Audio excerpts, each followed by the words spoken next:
шуруъ аз санаи 1 июли соли равон дар қаламрави мамлакат имтиҳонҳои дохилшавӣ ба донишгоҳу донишкадаҳои олию касбӣ тариқи маркази миллии тестии назди президенти ҷумҳурии Тоҷикистон барои хатмкардагони синфҳои 9 ва 11 оғоз гардид.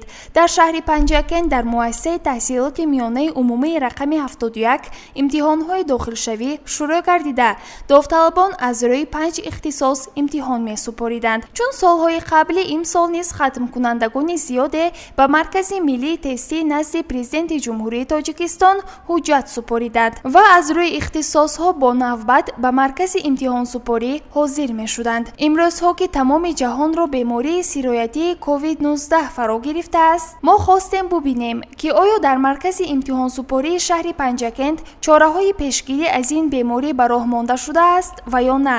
Дар марказ барои имтиҳонсупорандагон чораҳои пешгирӣ аз интиқоли бемории коронавирус андешида шуда буданд, вале нафароне ки барои дастгирии довталабон омада буданд, қисми зиёдашон ниқоб надоштанд ва фосилаи иҷтимоиро умуман риоя намекарданд, мисли оне ки саломатӣ барои онҳо кам арзиш дорад ва ё ин масъаларо онҳо ҷиддӣ қабул накардаанд.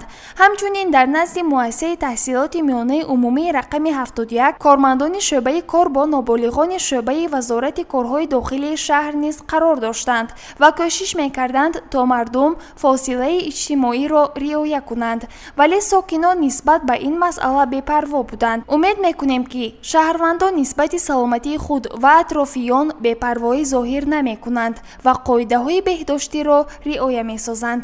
гузориши Сабрина Акрамова ва Исмоилҷон Холов аз муассисаи таҳсилоти миёнаи умумии рақами 71.